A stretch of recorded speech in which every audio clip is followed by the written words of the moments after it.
It's a very special event for me because I'm today in my hometown in Lorca, in the south of Spain, by mere accident, I should say. And I got the pleasure to be joined today. Tengo el placer de contar con some fantastic poets from Lorca. Enrique, María Jesús, decir hola, hola, and Inma, who is on her way now. Anyway, so they will be joining us later. Now, we're going to start with our friend Susan MacCartney, but let me show you first the program of today so that everybody can see it. We'll have Susan, then Robin, who will be playing some videos, and then Mussarat. But we may change a little bit because our friend Mike has to finish very early today. And since he's very high up in the board of directors of Transforming with Poetry, we'll have no other choice but to let him through if we don't meet our time target, okay? So we're going to start with Susan, and I believe Susan is going to read some poems on the screen. So welcome, Susan, hello. Hello, Tony, thank you for having me. I'm sorry I didn't send you anything because there was no guarantee I could get on board, but here I am. So all my poems are about women and strong women and women from the Bible who could be described as wicked in both senses of the word. So I'm going to start with a story from the Bible about Jael. And this story is found in Judges. Now, Jael was in a bit of a predicament. She faced death either from the hands of her husband, the pursuing Israelites, or a gentleman running from the Israelites called Sisera. So she had to take things into her own hands. So it could be a story of treachery or self-preservation. So Jael, who served butter in a lordly dish. You trusted me, Sisera. Your chariots mired in mud, the battle lost. Pursued by Israelites, you fled on foot and found my tent, found me, Jael, a Kenite woman with the fierce blood of the Bedouin in my veins. You trusted me, Sisera. You sought out my hospitality, but it was me who greeted you. Turn in, my lord, I said. Turn into me. Come into my tent. Fear not, I said. You didn't see the glint in my eyes, nor the curl of my lip. You trusted me, Sisera. Tenderly, I placed a blanket over you. As you lay exhausted, you'd ask for water, but I brought you milk and curds, butter in a lordly dish. You trusted me, Sisera, but you'd no idea what a woman could do. I watched as you slept, unsuspecting, and took a tent peg and a hammer, struck a blow, pierced your temple, pinned you to the ground. You trusted me, Sisera, you fool. It was either you or I, and I chose me.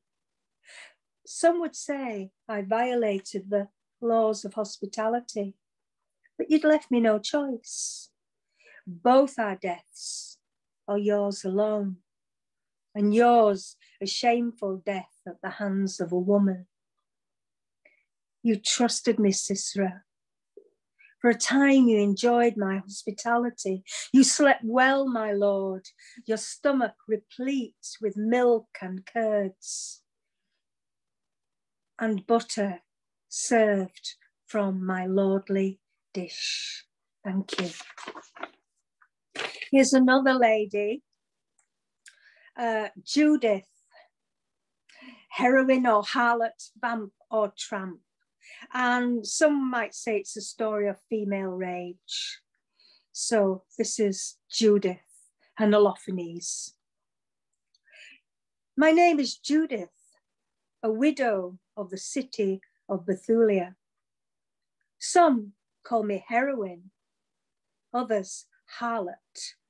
Whatever, I saved my city, dressed to kill.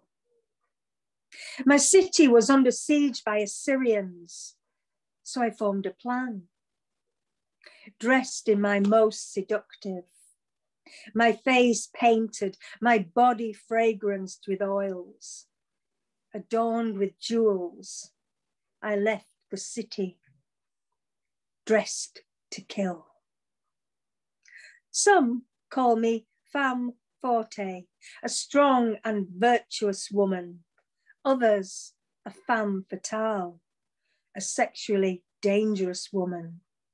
Whatever, they only knew I must save the city, dressed to kill. Some paint me as a warrior. It's true, I took up the sword once, but my primary weapon was feminine seduction. In my finery, I entered his tent. Holofernes, invader, despoiler, murderer, our city on his kill list. Holofernes, their general, and I, dressed to kill. Holofernes, drunk, made weak by lust and wine, was easy prey. How dare he think me a pushover? Easy, a whore. I severed his head with his own sword and returned triumphant to Bethulia, his head in a sack, destined for our city walls. I defended my honor, my purity safe. I saved my city, dressed to kill. And this next one, oh, by the way, you'll tell me when my time's up, won't you, Tony? This is about a lady who used to see on the street. And every time I went out, and I used to go out 3 times a day, I'd see her every day. Margaret. Alone she shuffles along the street that knows her feet. Every day she walks this way in sun and rain and sleet, splayed, bandaged feet, same shoes, same steps, same street. She's old, back bowed, eyes low. This day may be her last, while others nod, walk past. At each meeting, I say a word of greeting, and she giggles, raises eyes, and I surmise it pleases her, my greeting on our meeting. And she walks inch by inch, yard by yard, each step so slow, so very hard, on this street that knows her feet. She's a triumph of will over adversity, courage over vulnerability, strength over infirmity. She's tired now and has to stop. Each day, the ritual, the shop, bent like a pin, frail and thin, she shuffles her feet onward, home, on the street that knows her feet. She's gone now to another place, but not erased, remembered by those who knew her face and by the street that knew her feet. Thank you. Have I time for one more, Tony? Yes. Yeah. This is one that I managed to get into a book at the university in their anthology. So I'm really chuffed about this one. And it's called They Hanged Me. And it's about the women who were executed for being perceived as either deviant, immoral, or different, or a witch. They hanged me. They hanged me from my apple tree because my eyes were green, my hair as black as raven's wings, my skin fair and freckled like the breast of the mistle thrush. They hanged me from my apple tree in the spring, whilst gentle blossoms wept and the blackbird grieved, her feathers bracken brown. They hanged me from my apple tree. But the fruit glows and grows red-daubed with my blood, and the song thrush sings in sorrow. They hanged me from my apple tree, her branches heavy with snow, and icicles weep as the robin, his head cocked, listens to the whispers of the trees. They hanged me in my orchard, where my story now nestles in branches and blows on the wind like leaves, but only the birds and the trees remember. A girl whose only crime was to be different. Okay, thank you. Thank you so much, Susan. Thank you. That was wonderful as ever. Thank you. I look forward to seeing you soon, yeah? Soon, Perhaps our next event or one of our next events this year will be in a hybrid or dual mode. We'll be somewhere physically together and at the same time broadcasting and connecting with other people across the world. Yeah, so I'm doing my best for that. Yeah, I've been to two live poetry meetings yesterday and Wednesday. So, you know, it's all happening. Yeah. And look forward to seeing you. Thank you, Tony. Cheers. Thank you. Well, now we're going to welcome Robin. Hello, Robin.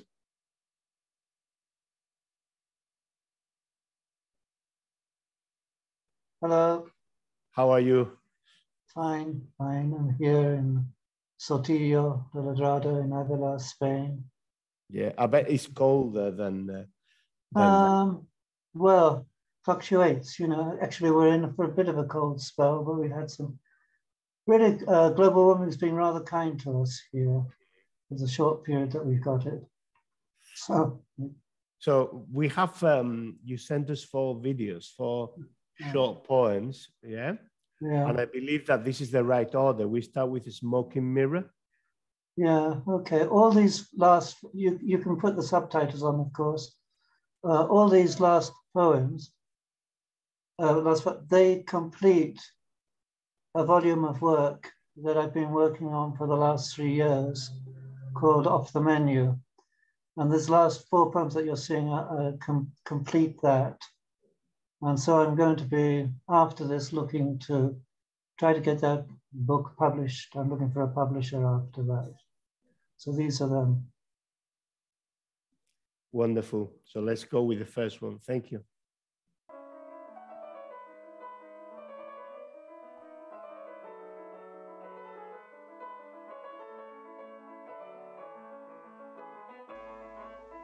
Around the hills, surround in bottle green, forest fern, once oaken, raveled, wintry spaces, airs, hues of blue, hovering mists, clouds, streaked, grey, purple, as if a smoking mirror, riddled in the glimmerings of shadow secrets, will-o-wisps that on the texture of this retina maybe a wave, a field evaporating into nothingness, or here on this balcony, earthbound, our presence presenced in the mind of all things, the music of the planet, where they say, give back, give back, give back, give back, back, back,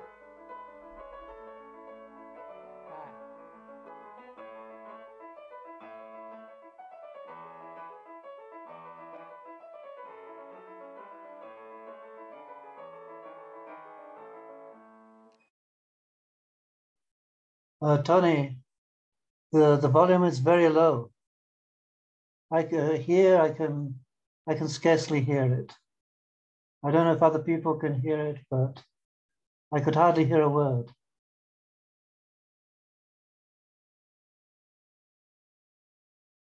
Do you hear me?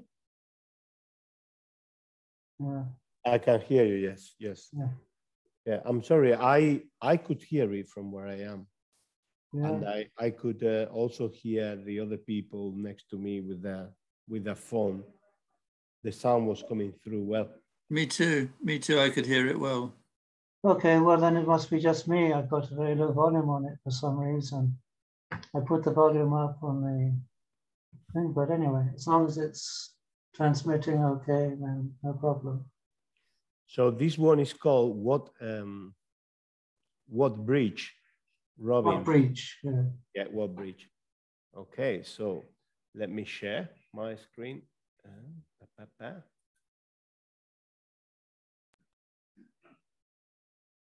There we go.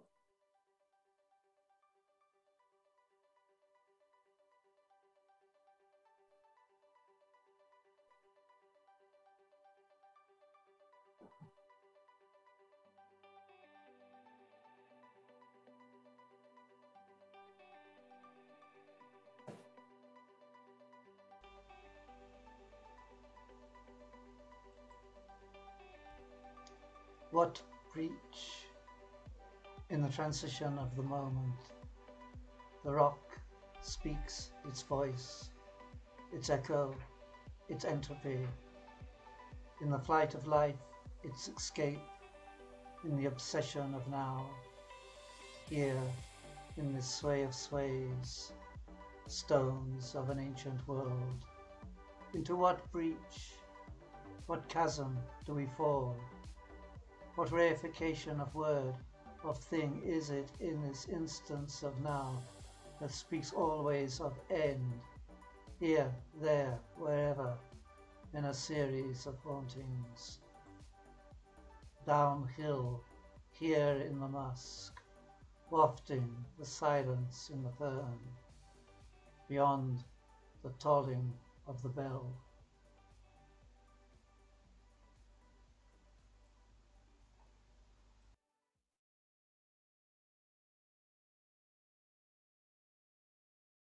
Beautiful. Thank you so much. Beautiful. And I think this also could be heard very well. So the next one is called On the Side, and there is a music arrangement by Sarah Russell. Let me see. Hopefully she'll be appearing next session, Sarah. Sorry, could you repeat that? Hopefully Sarah will be appearing next time. She couldn't make it this time. Oh, yes. I look forward to seeing her, actually. So Sarah Russell is a poet who runs something called YouTube Poets. And I think it'd be lovely to hear some of her work here next month, yeah? we have a really dense and intense program for next month already. Oh, right. Let's see. No, including her, of course. Okay, let's go for it. Good.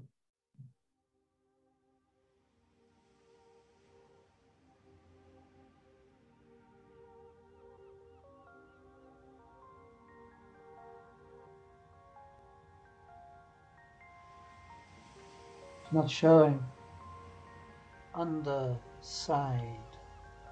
You're not showing. 1,000 green tongues.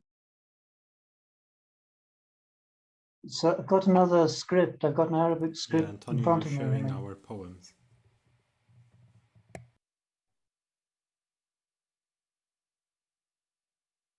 Now we can mute.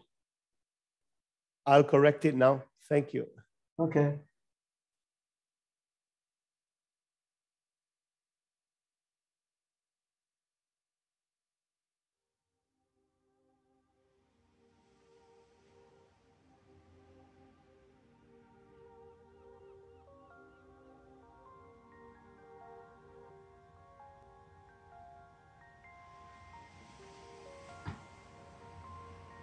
Underside. 1,000 green tongues, where each bespeaks the other at once. Their death outlives our death. They do not fear death as we do, but only us, here beneath our green sheen, breathing. In what lost presence do we really stand? I want to say I had sensed your presence, but it has been taken away from me. I want to say that is my claim, as I lie in the field today, where two wide-winged eagles hover high,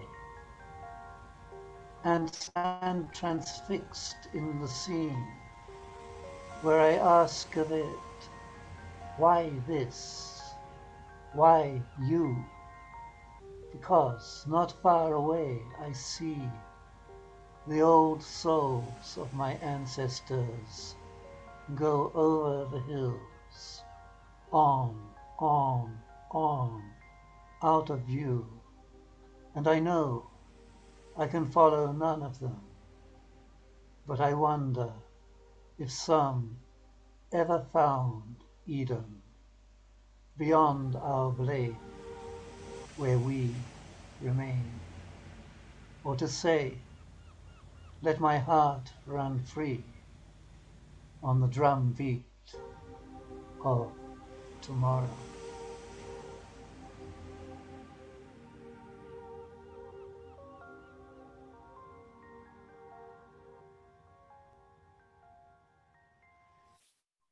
Let my heart roam free on the drum beat of tomorrow. Amazing.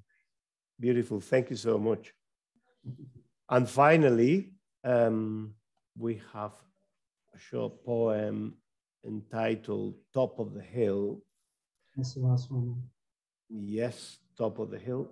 Let me get it going.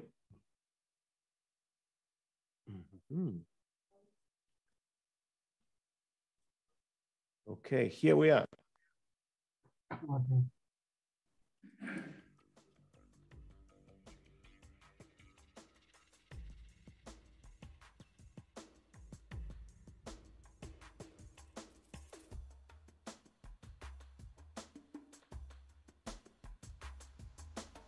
Top o' hill. Tree at the top of the hill. From a rooftop, a pigeon flies off over the drone of white noise. Behind you, an ephemeral mountain glides. And I wonder with you, as the crow flies, to raise my skeleton to the skies. Keys, wallet, mobile, glasses. I leave to face the chores of our existence, whilst you, lighter than air, tree at the top of the hill, are careless, whether or not there's free will. Time is the darkness, where I dream of you beneath my skin, as my blood flows back to the forest, and the wind in the leaves breathes, come in.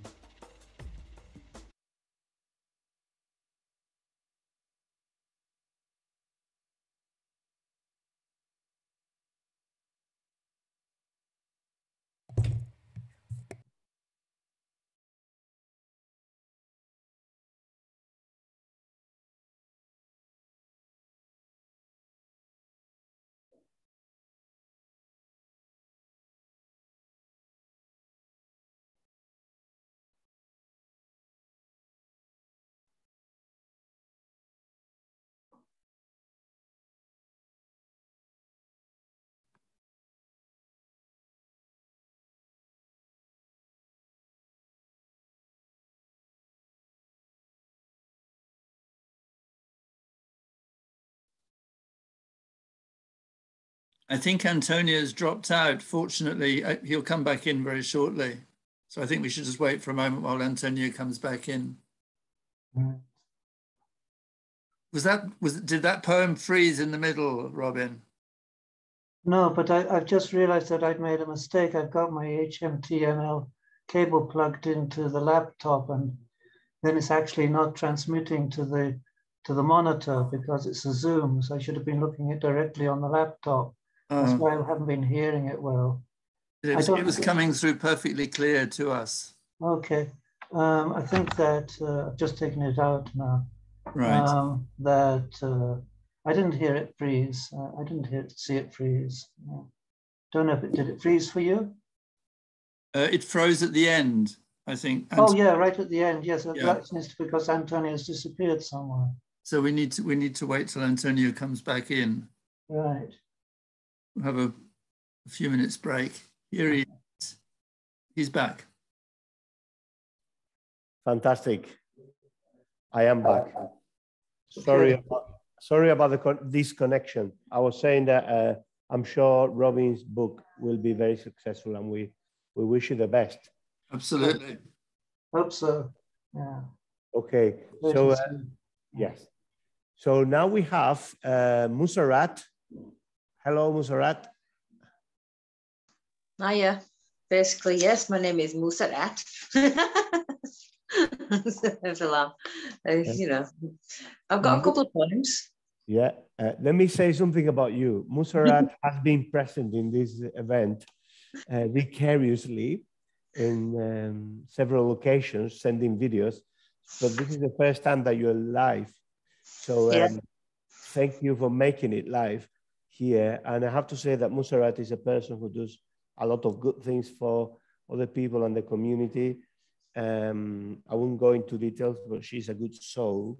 And also she organizes the Poetry Festival Intercultured, where some of us participated, and you're a star. It's a great honor to have you here. No problem, but it wasn't a poetry festival. It was more a cultural festival. So I do poetry as part of it. Yeah. So this one is an old one. I haven't read for a while, to be honest. And this is about Kashmir.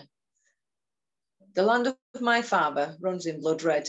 It trickles slowly, carving a deep set line, so thick and furious it begins to weep. Not tears of laughter or joy or passion, but blood red rage, boiling and burning in hatred. Hatred that spans beyond time and space, seeking retribution for a generation lost. Found in the hearts and minds of the lost youth, of the lost souls of today crying in the dark. Let my feet touch the soil of sacred land. Let my feet walk on the soil of my forefathers. Let my heart beat to the pounding sun. Let my soul soar as high as an eagle.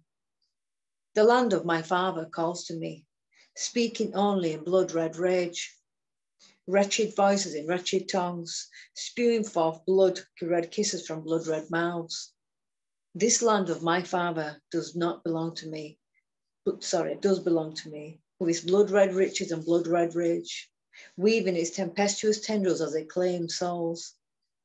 1,000 feet that are worn out in protest, the 1,000 voices still speaking in tongues, and 1,000 hands still bloody red from a thirst that is still not quenched, from a blood-red rage that will not die quietly. So that's my first one. I promise they all won't all be like gory.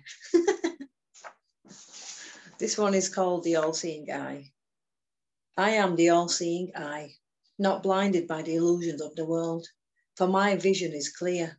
I see in clarity, for I am the all-seeing eye. I bend to no one as I will myself from one corner of the universe to another. I watch time and space wind and unwind. I watch as the universe gives birth and dies. I see all life shift and wake and watch the world as it takes shape. I stand as tall as the eyes can see. I am evolution in its entirety. I see from heaven to earth in the blink of an eye, for I am the all-seeing eye. Do I have time for one more? Yeah, of course, we're doing well, yes. Okay. I've got this one. This is, I wrote this a couple of years ago. I think it's just about time spans, timelines and living parallel lives.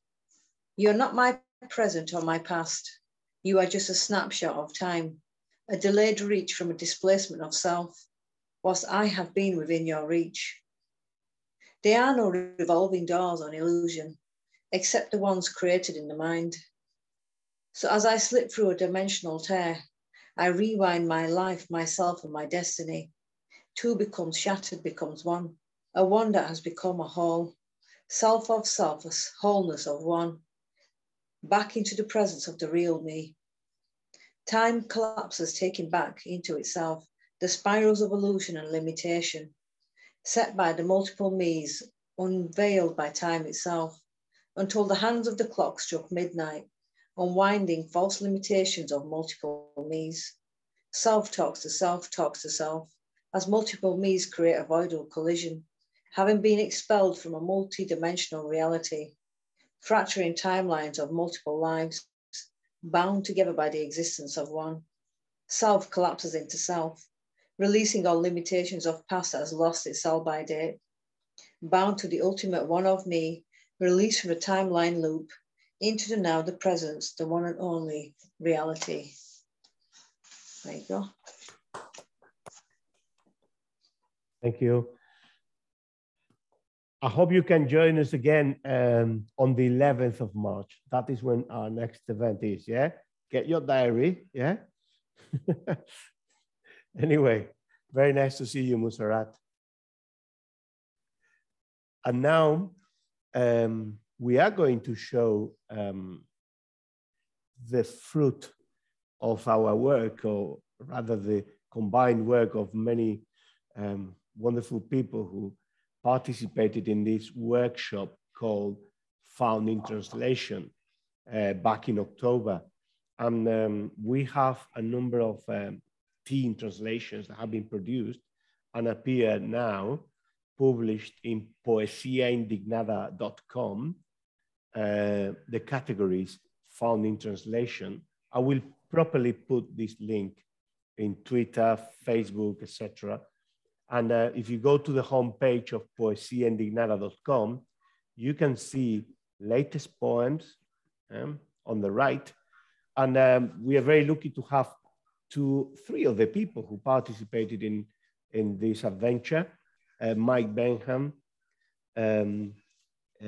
Maggie Hall, although she will be involved later on, and Ariel Miller. And some of the things that they did for this workshop was to translate poems by the Afghan poet Elyas Alavi. And I'm going to show you one of the posts here. And basically what we've done is we put poems into one language, in this case, as you can see on the screen, Farsi, and translated into different languages. This one is translated into Spanish, Portuguese, German, and English. We will only see the German and English versions here today. But first of all, I wanted to ask you, Mike, And Ariel, how did you know Elyas, this Afghan poet? Why did you bring his work into this workshop? Ariel, I think you're the one who formed the connection. Yeah, actually, we didn't work with him on the workshop. We just started translating him for the in order to publish him in German, here in Germany. Yes, and what did you like of his poetry? I mean, his poetry is very interesting. I was just originally. Can you hear me? Yes, I can hear you. Yeah. Yeah. Can you hear me? Yes, yes. So disconnected. No, you're okay. You're okay. Wait a second. We can hear you. Okay. Yes. So I was looking for Afghan poetry after what happened in Afghanistan, and I found his poetry extremely interesting. So I started looking for him, and I found him on Instagram, and he's actually a good friend of Mohsen. Mm. And is he actually in Afghanistan? He's not, is he? No, he lives in Australia. Mm. In Adelaide, yeah? Mm-hmm. Exactly. Okay, shall we listen to the poem in Farsi and then see your translations, yeah? Mm-hmm. Okay, this is the first one, Kandahar. یکدیگر را در آغوش گرفتیم تنگ و تند رها شدیم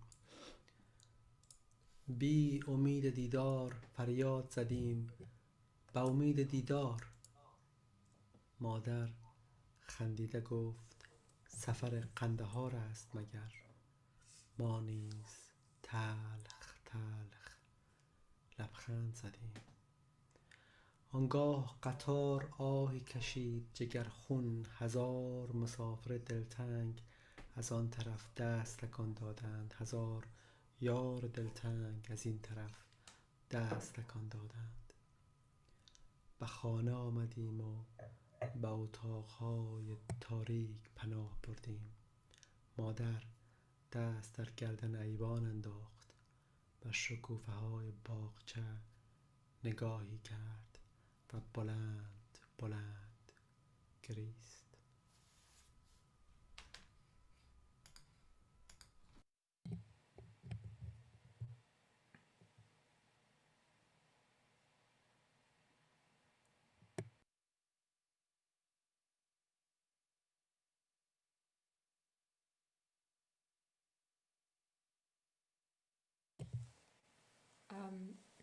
Kandahar-Reise. Wir umarmten uns eng und ließen einander schnell wieder los. Ohne Hoffnung auf ein Wiedersehen schrien wir sehen uns wieder. Mama fragte mich lächelnd, du fährst nach Kandahar, oder? Wir lächelten recht bitter, woraufhin der Zug pfiff und mit blutendem Herzen winkten tausende wehmütige Reisende zum Abschied. Tausende wehmütige Angehörige auf der anderen Seite winkten zurück. Wir gingen nach Hause und suchten in den dunklen Zimmern Zuflucht. Mutter fuhr mit der Hand über das Verandageländer, betrachtete die Blüten des Gärtchens und weinte sich die Augen aus. Wonderful. So that's a translation by Eve Mason, yeah? Yes, we're working in doing a collage. So I'm translating from the Persian into German and doing a literal translation into English. So Eve can translate into German and Mike can also translate into English. And then this other translation here, Ariel, this is yours. Yes, yes. Would you like to read it? Yes. Reise nach Kandahar. Wir umarmten uns fest und ließen uns plötzlich los. Ohne Hoffnung aufs Wiedersehen schrien wir auf Wiedersehen. Mutter fragte mich lächelnd, fahrst du nach Kandahar? Wir lächelten etwa bitter. Danach pfiff der Zug und schweren Herzens nahmen tausende wehmütige Wanderer Abschied von ihren Geliebten und küssten tausende wehmütige Geliebte zum Abschied ihrer Wanderer. Wir gingen nach Hause und suchten in den dunklen Zimmern Zuflucht. Mutter lehnte sich an den Balkon, sah des Gärtchens Blumen zu und weinte sich die Augen aus. Wonderful. And what's the difference? Can you say something about this idea of having two different translations? I mean, hi, I'm Eve. Ariel, well, he approached me with this project. He was like, Eve, I know this amazing poet, and he writes poems in Farsi, and we're going to translate it into German. Do it with me. And I was like, Farsi to German?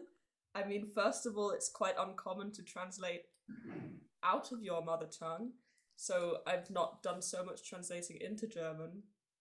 And secondly, I was like, Farsi? What?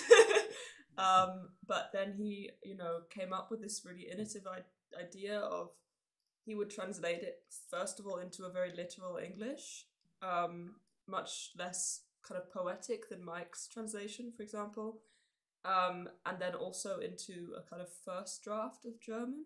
Mm-hmm. And then I use both the very literal English version and the draft German, and then I come up with a different German version. Mm-hmm. So my version takes some inspiration from Ariel's German, so bits I like, I steal, but I also try not to look at it too much because, I think the first draft I don't look at Ariel's because I think it's good to do your first draft on your own and coming up with your own ideas, and then you can see how his has differed and take different things, for example. So I'm trying to think of an example. It's not this one. It's one of the other poems we have here. It starts with "You, my poem," and Ariel translated that as "Du meine Dichtung," and I translated it as "Du mein Gedicht." And Gedicht is more specific, literal poem, and Dichtung is a bit more vague and poetic. And I think this was an example where Ariel's fitted better. But it's a really exciting, very lively way to translate, I would say. Yeah. Well, very pleased to meet you, by the way. I'm sorry I didn't introduce you because I didn't know if it was you or not. I could see somebody there in the background. That's but okay. I don't have my phone with me. So if they told me Eve is here, I couldn't see it. Sorry. That's okay. Well, pleased to meet you, Eve.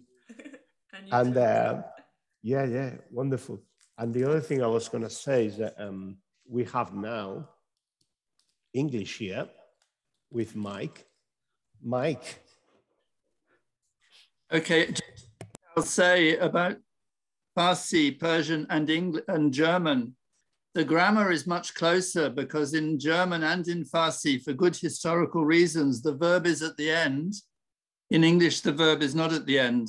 So it's kind of very, very interesting when you get more than one language in play, particularly where there's a historical relation between Farsi and German, but also English, which Ariel would be able to tell us about. So my one is "Off to Kandahar." We hugged each other tight and soon let go, hoping without hope they'd come back soon. We yelled, "Come back soon." Mother laughed and said, "So you're off to Kandahar, are you?" We all smiled a bitter smile. And then the train whistle blew. Our hearts bled. 1,000 homesick travelers waved goodbye from one side. 1,000 heartsick friends waved back from the other. We headed home and wanted to hide out in dark rooms, while Mother ran her hand round the veranda rail, looked out at the blossoms in the garden and wept and wept.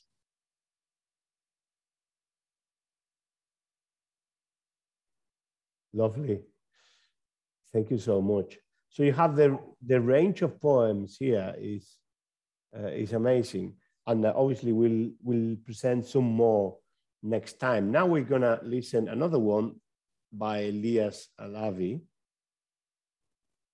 And this is the one Eve was mentioned before about the title and the difference.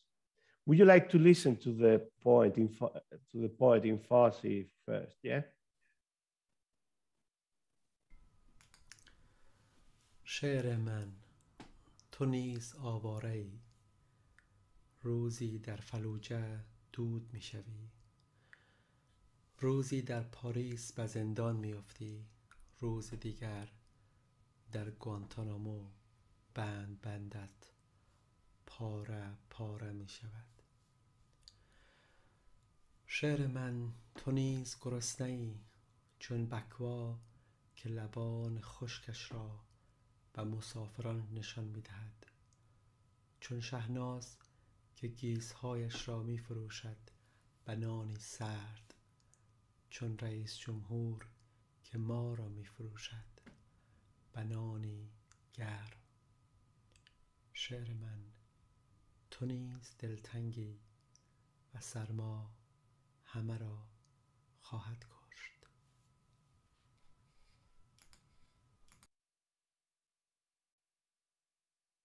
Okay, so now we're going to see the translations. Shall we go to the English one first, perhaps, for a change? Up to you. Okay, there you go. Homesick. Now, homesick, the word in Farsi, daltangi, is very difficult to translate, but with the advice of Elyas, we got to homesick. Poem, my poem, you are still the wanderer, one day to vanish in smoke in Fallujah, one day bundled into a Paris jail, another day breaking your handcuffs in Guantanamo. Still hungry, my poem, like Bakwa, bearing its parched lips to travelers, like Shahnaz, bartering her tresses for the price of a naan, like the president, selling us for a warm naan. Still homesick, my poem, and the cold will do for all of us.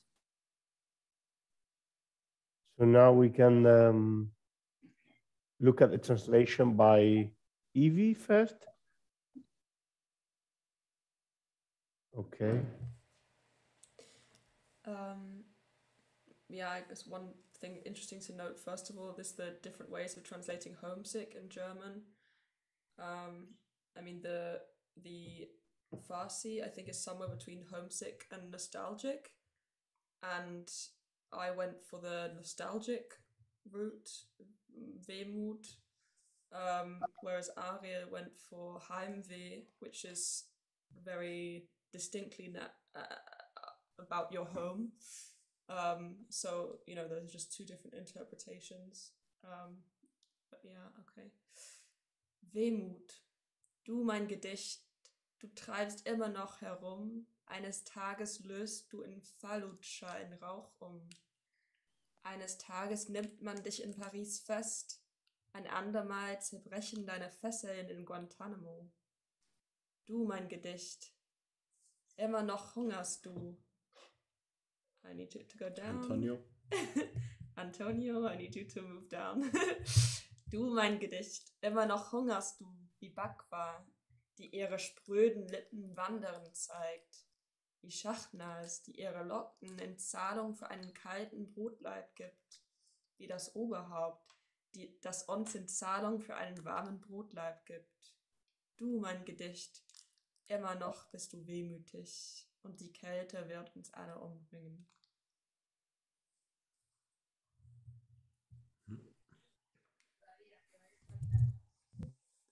Yeah, so this poem is actually quite interesting because I haven't corrected it yet, but there is a word in one of the last verses in which, I mean, in the published version, it's like the man or the men of the tribe, whereas in the original version without censorship, it was the president, and Elyas was forced to self-censor his poem, otherwise it wouldn't get published. So, Heimweh. Du meine Dichtung, immer noch wanderst du. Am Montag wandelst du mitten in Fallujah in Rauch um. Am Dienstag hält man dich gefangen irgendwo in Paris. Und am Mittwoch zerbrechen deine Schellen in Guantanamo. Du meine Dichtung, immer noch hast du Hunger, wie Bakwa, die ihre trockenen Lippen auf jeden Wanderer richtet. Wie Shahnaz, die ihre Haare verkauft für ein kaltes Brot. Wie des Stammes Mitglieder, die uns verkaufen für ein warmes Brot. Du meine Dichtung, immer noch hast du Heimweh, und die Kälte wird uns alle umbringen.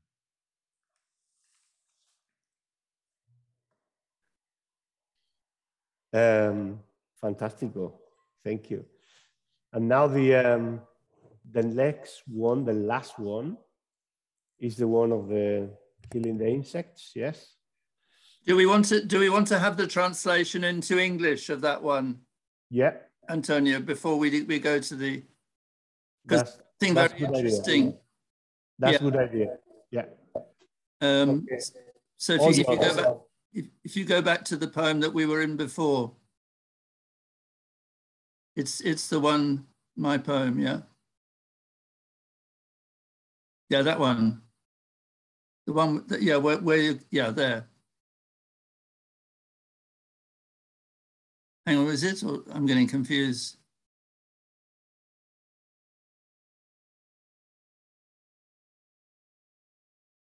Oh, but Mike, you read this one. You read it before? I did, I'm so sorry.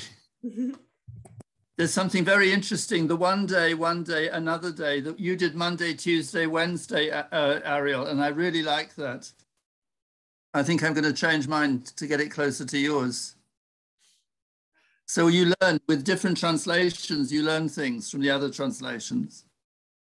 Yes, I love learning from translations. Yeah. Because you can improve the poem by looking at, well, improve. Yeah. You can change it to your taste and to your... So I really like what you did there, Ariel. Thank you. Yes, I mean, I think it's important because in German, it's very difficult to make it sound proper. I mean, this transition, I think.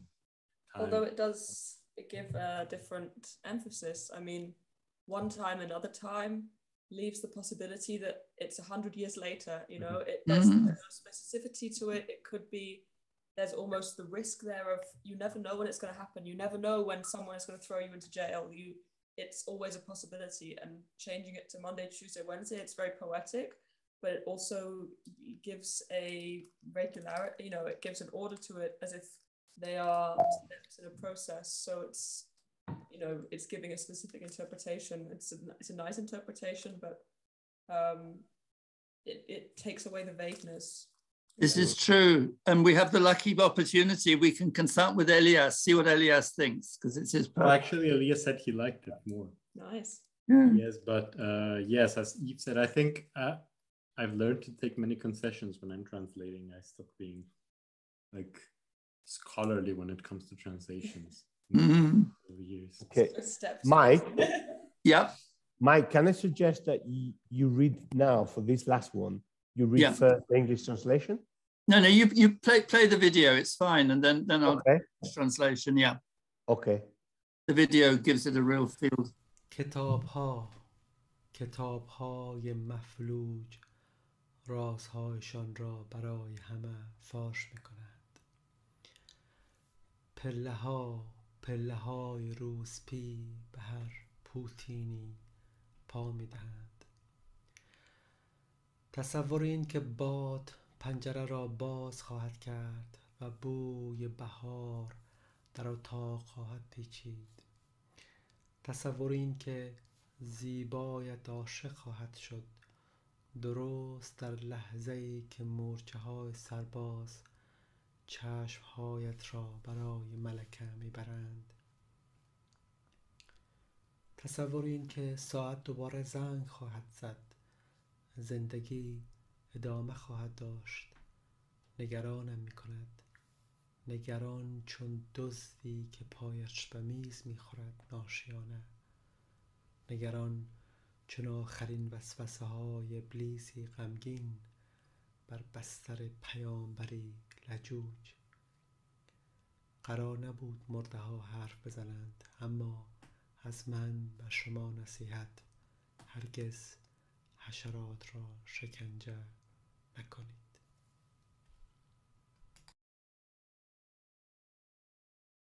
Would you like to read first the English, Mike? Okay. Okay. Never torture insects. Books. The cripple's books betray their secrets to everyone. Stairs. The hall's stairs are trodden by every boot. To think that the wind will push open a window and the smell of spring will curl into a room. To think that your beauty will turn to love. Just at the moment that soldier ants carry your eyes to the queen, to think that the clock will chime twice, that life will carry on, makes me anxious, anxious like a cheating card sharp, anxious like the last of grieving Satan's temptations on the bed of a stubborn apostle. It's not certain that the dead will speak, but I'll give you a piece of advice. Never torture insects.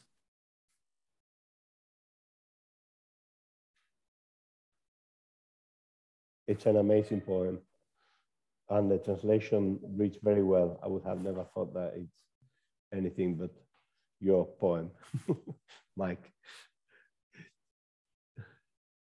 So we can read now the one in German by Eve. Ist es von Mama? Foltert mich das Ungeziefer. Die Bücher des Krüppels lüften allen ihre Geheimnisse. Die Treppe der Hure ist für alle weit geöffnet. Die Vorstellung, dass der Wind das Fenster öffnen und der Frühlingsluft in den Raum strömen lassen wird. Die Vorstellung, dass deine Schönheit zur Geliebten wird, genau in dem Moment, in dem die Soldaten Ameisen deine Augen der Königin als Opfergabe bringen. Die Vorstellung, dass die Uhr zweimal schlagen wird, das Leben aber weitergeht, macht mich unruhig. Unruhig wie ein Dieb, der am Spieltisch betrügt. Unruhig wie die letzten Versuchungen eines schwermütigen Satans auf dem Bett eines hartnäckigen Propheten.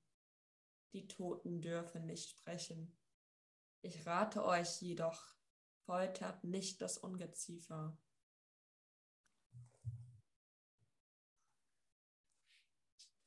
Foltert ihr nicht das Ungeziefer? Bücher. Die Bücher des Krüppels geben allen ihr heimliches Preis. Treppe. Die Treppe der Hure lassen jeden Schuh vorbei. Die Idee, dass der Wind das Fenster öffnen wird, sodass der Frühlingsduft ins Zimmer schleichte. Die Idee, dass deine Schönheit sich verlieben wird. In genau jenem Augenblick, in dem die Soldatenameisen deine Augen zur Königin schlägen. Die Idee, dass der Wecker zweimal klingeln wird. Das Leben aber weitergeht, macht mir Sorgen. Wie ein Dieb, der bei Tisch alle betrügt. Wie die letzten Versuchungen eines traurigen Satans, die auf eines sturen Prophetenbett liegen. Die Töter dürfen nicht mehr sprechen. Ich aber rate euch, foltert ihr nie das Ungeziefer.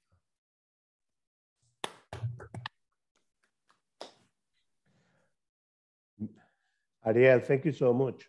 And Evie as well, and Mike.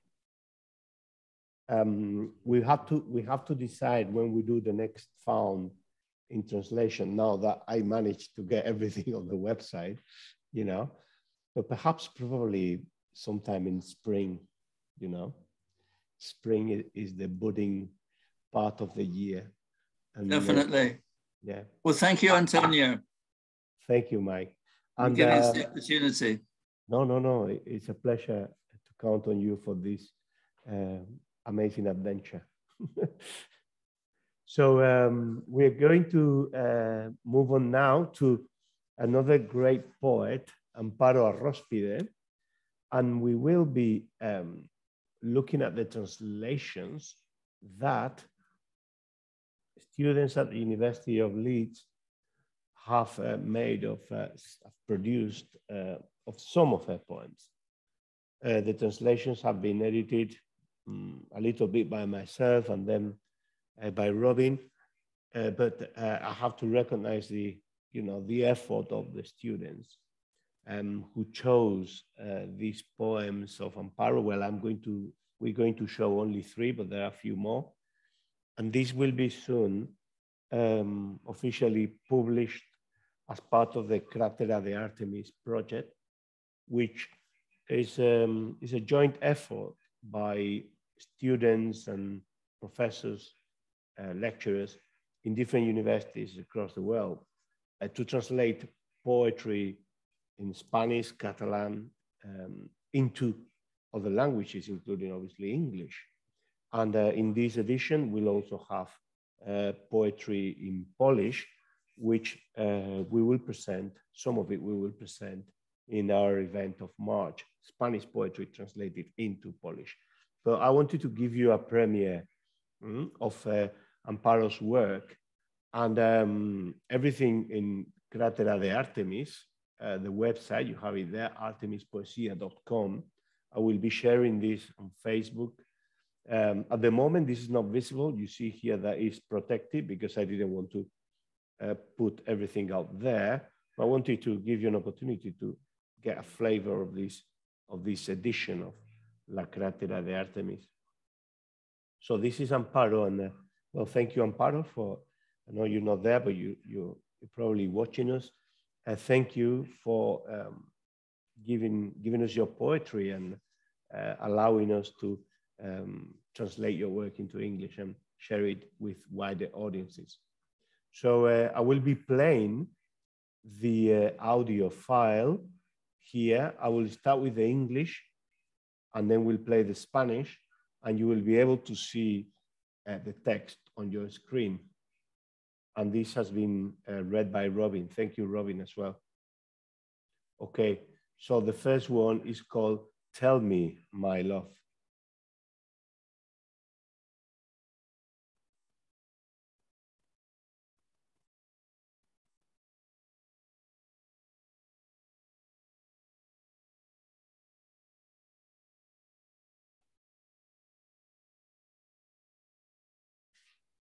Tell me, my love, if naked we arrive and naked we depart, our paths covered with nothing but our hands like wafers, for dessert or communion, crumbling to pieces, one hand as a fig leaf and the other behind our non-existing Swiss accounts, or anywhere else in fact. If our nakedness is a source of greater virtue, if so much nakedness is a great source for our virtue.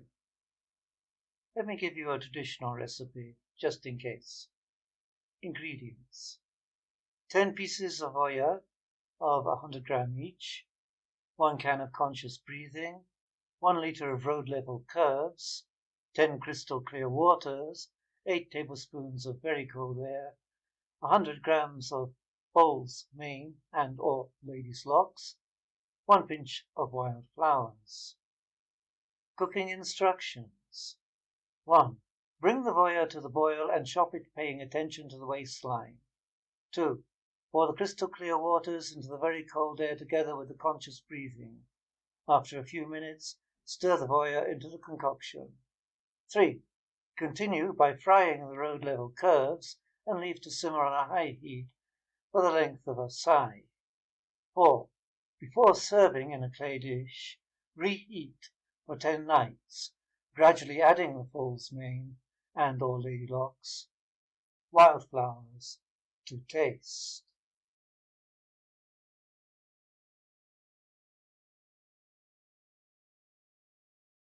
And we'll play it now in Spanish, read by Amparo herself. Dime, novio mío, si desnudos llegamos y desnudos nos iremos, con una mano delante y otra atrás, cual hostias, cual obleas desmenuzándose, una mano hoja de parra y otra tras nuestras no cuentas en Suiza, ni en ningún otro sitio en realidad. Dime, si esta desnudez ensalza nuestra virtud, si tanta desnudez ensalza nuestra virtud, te doy una receta típica, por si las moscas.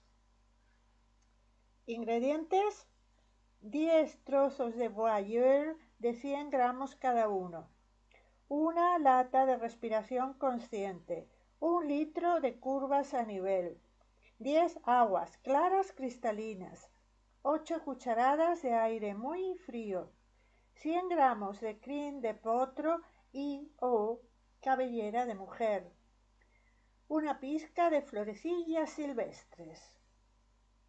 Preparación. 1. Dar un hervor al boyer y desmenuzarlo prestando atención al talle. 2.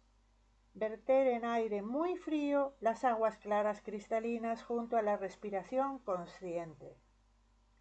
Tras unos minutos, incorporar el boyer y removerlo. 3. Freír seguidamente las curvas a nivel y dejar todo tapado a fuego veloz el tiempo de un suspiro. 4. Antes de presentar en cazuela de barro, se recalienta en 10 noches y se va añadiendo crin de potro y o cabellera de mujer. Florecillas silvestres al gusto.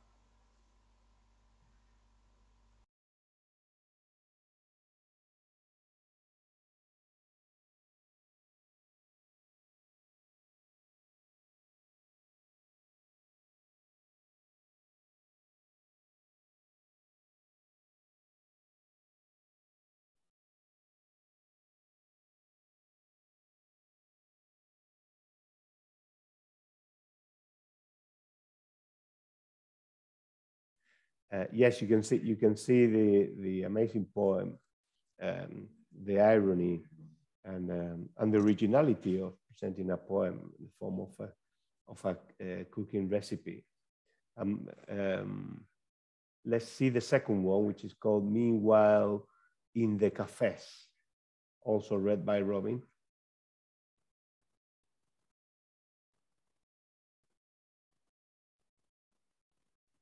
Meanwhile, in the cafes.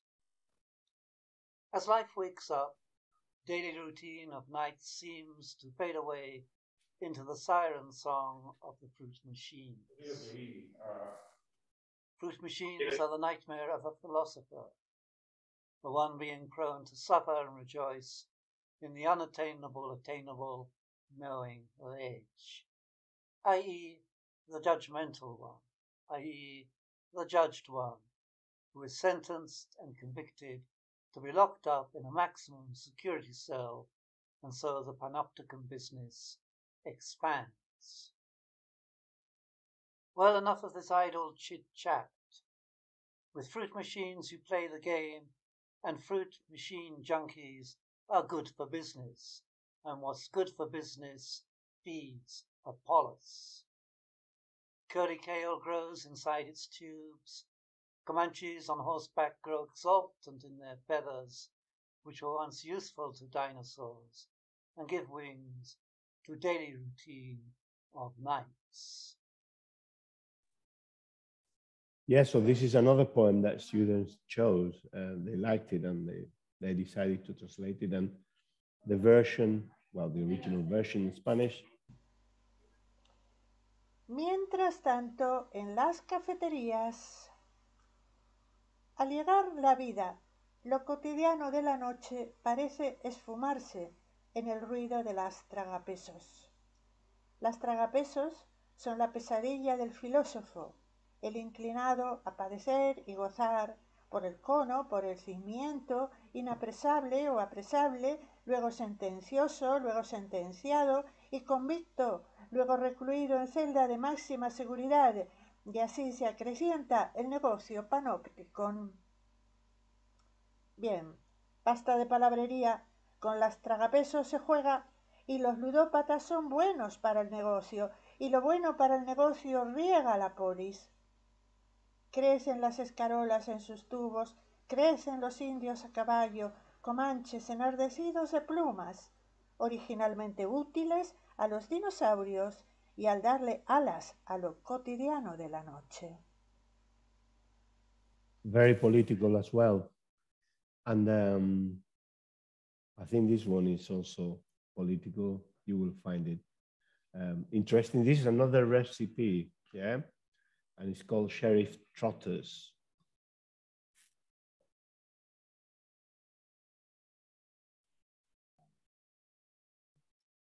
Sheriff Trotters, traditional dish. Ingredients: 36 sheriff trotters, 120 soft cloths, 1 town square with a glee club of shepherds, 36 tablespoons of oil, 500-600 drops of evergreen lime. Cooking instructions. 1. We clean the trotters, varnish the nails counterclockwise, and wrap ourselves in a canvas. 2.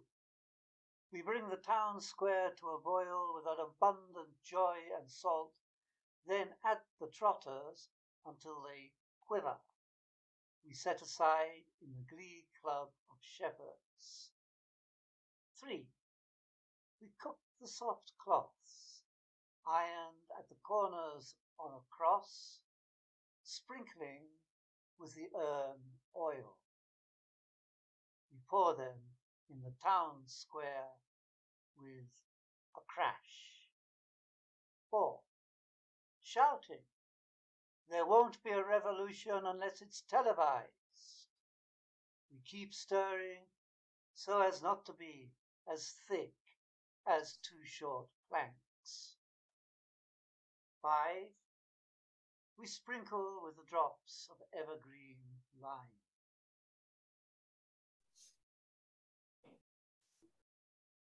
And now, the same in Spanish. Manitas de alguacil, plato tradicional. Ingredientes: 36 manitas de alguacil, 120 paños tiernos, una plazuela con ronda de pastores, 36 cucharadas soperas de aceite de urna, 500 y 600 gotas de verde limón. Preparación. 1. Limpiamos las manitas, barnizamos las uñas en sentido contrario a las agujas del reloj y nos envolvemos en un lienzo. 2. A ebullición llevamos la plazuela con abundante alegría y sal, incorporando entonces las manitas hasta que estremezcan. Reservar en la ronda de pastores. 3. Cocemos los paños tiernos, planchados al bies en punto de cruz, asperjando con el aceite de urna. Los vertemos en la plazuela con estrépito. 4. Al grito de «La revolución será televisada o no será», seguimos removiendo hasta obtener 1 o 2 dedos de frente. 5. Rociamos con las gotas de verde limón.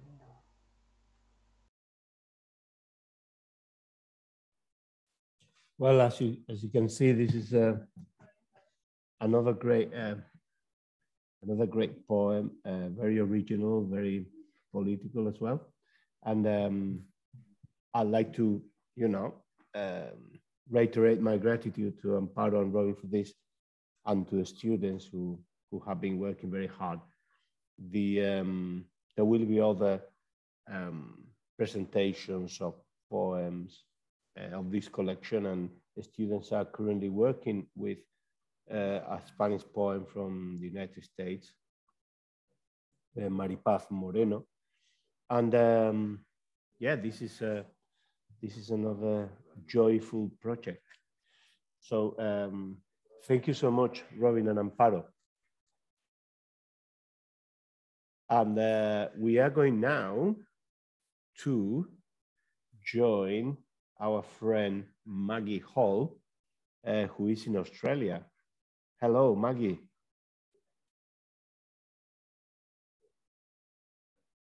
Hello. Sorry, you need to unmute. I unmuted you, and then. It's lovely to. Thank you. Well, it's lovely to be here, and how wonderful for you to be in Spain. I hope to be there in October, November this year, but we shall see. You have to give us your, okay. you have to give us your route so that we can Yes, certainly. accept you. Yes, certainly. Track you. Yeah. I have so this is, I've read this before, but I've shortened it and so this is adapting translations followed by a prayer. May be familiar. Oh, help if I have my glasses on. Here we go. In search of wheat and water, the dove flew north and south. He saw the sea was the sky, that night was morning. He watched the stars dew and the heat fall like snow. He watched as you moved with the wind, as your heart played each beat. He watched as you fell asleep by the shore, mistaken for a man. On top of a branch the dove watched, without making a sound. This caravan comes smiling with secrets of the wind, branches shadowed by the light. I take back the salt from dry lips to break down each wall that divides. And with tears from each cloud I shall tie your hearts with love, and your eyes with each whisper. I will fill each bucket with water for each thirsty mare, and while children sleep I will blow away the flies, and for each horse I caress will place green grass for the cattle to thrive. To each wall I will plant a nail, and before each window recite a poem. And to each crow I give a pine, for the snake to eat the light of love, so we shall all reconcile. Yesterday they fed on a bed before time, tomorrow they mourn. A grown child crossed by man's broken tongue. In the dream, time stands each voice still. In a dream, lost at sea, floating like flowers in a seed, we stand still, lost at sea. Flowers in a dream, lost at sea, lost at sea. And this is from Time of the Assassins, Study of Rimbaud by Henry Miller, page 138. An artist earns the right to call himself a creator only when he admits to himself that he is but an instrument.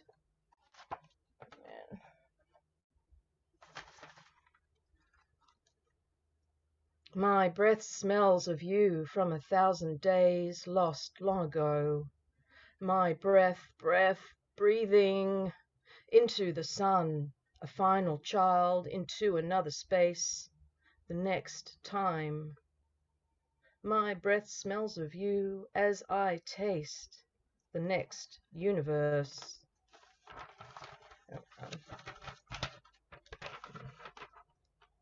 I see you, grape. I touch your skin, cutting into the color with a nibble of my teeth, then gently peeling to the sound of flesh dissolving, ripping. I smell the raw green underneath the deep purple, then pop you into my wet mouth and suck you dry, to begin again in anticipation. Repression is the first ingredient in the recipe for revolution. That's from The Man of Sorrows, Elbert Hubbard.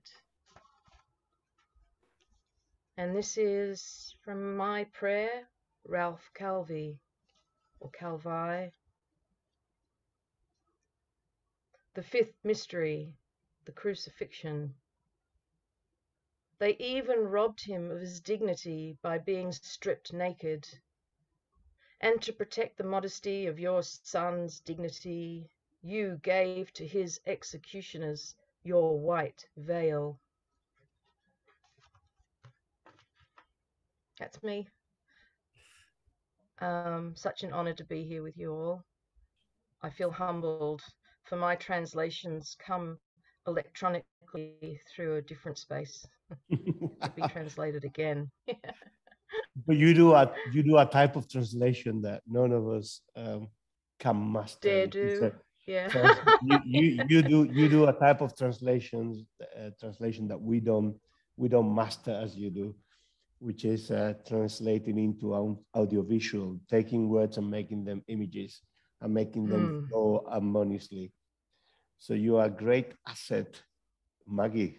Thank you. Oh, can you see my blush? Anyway, I loved your work today as well. So yeah, we'll see you. I'll see you in Spain. I'll see you in Spain, but I'll see you before that. Before that, hopefully on the 11th of March. And also, I was gonna say that video that you said you were gonna send us for the founding translation that you had tweaked something. Yeah. If you could send it to me, we can put it up as well. I shall. Yes, certainly. Okay. Thank you, Antonio. Okay. Thank you, Maggie. So now we're going to go to our first of Lorca poets. María Jesús. Hola, María Jesús. Tienes que darle al unmute. Hola, hi. How are you? It looks like if we are miles away, miles apart, but we're in a classroom in a school, and I'm here, and they are sitting over there. I'll show you where they are. You see them there? Yes. We planned this very carefully so that the sound doesn't cause any type of distortion. So yeah, María Jesús Caro is a poet from Lorca, my city of birth, where we are now.